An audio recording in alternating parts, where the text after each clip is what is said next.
عرشی صاحب دہلی سے پوچھتے ہیں بہت سے لوگ کیا لال مرچ سے نظر اتار سکتے ہیں؟ بہت سے لوگ قرآن و حدیث میں جو نظر اتارنے کا طریقہ ہے اس کے بدلے لال مرچ سے نظر اتارتے ہیں، کیا عمل ٹھیک ہے یا نہیں؟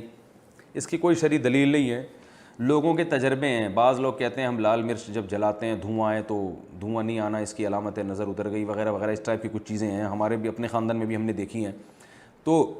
عبداللہ بن مسعود رضی اللہ تعالیٰ عنہ سے ایک روایت ہے جس کا مفہوم یہ ہے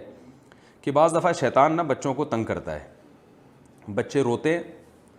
تو جب کوئی اس طرح کے ٹوٹکا کرتا ہے نا تو شیطان تنگ کرنا چھوڑ دیتا ہے، جس سے لوگوں کا ان ٹوٹکوں پر ایمان مضبوط ہو جائے۔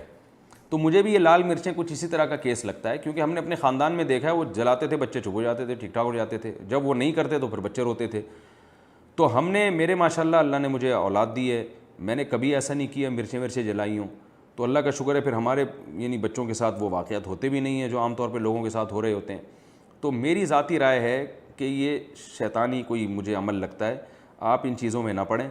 ان لال مرچیں اور پیلی مرچیں اور یہ بٹے بٹے گھما رہے ہیں، پتہ نہیں کیا کیا کر رہے ہوتے ہیں لوگ، چھوڑ دیں ان چیزوں کو۔ سیدھا سیدھا جو رسول اللہ صلی اللہ علیہ وسلم نے دعائیں سکھائی ہیں، اعوذ بکلمات اللہ التامہ من کل شیطان وہامہ ومن کل عین لامہ، یہ دعا ہے، یا اس کے علاوہ جو صبح شام کی دعائیں ہیں ان کا اہتمام کریں، بچوں پہ سورہ فلق سورہ ناس پڑھ کے پھونک لگا کے ایسے دم کر دیا کریں پورے باڈی پہ ان کے ہاتھ پھیر کے، اور بچوں کو خود سکھائیں بھی یہ کلمات۔ تو یہ نظر اتارنے کا طریقہ صحیح ہے۔ جو میں نے دیکھا ہے جو ان ٹوٹکوں میں پڑھتے ہیں تو نظریں بھی انہی کے بچوں کو زیادہ لگ رہی ہوتی ہیں اور وہ پریشان بھی زیادہ وہی ہو رہے ہوتے ہیں، اور پھر وہ ٹوٹکوں میں ہی لگے رہتے ہیں۔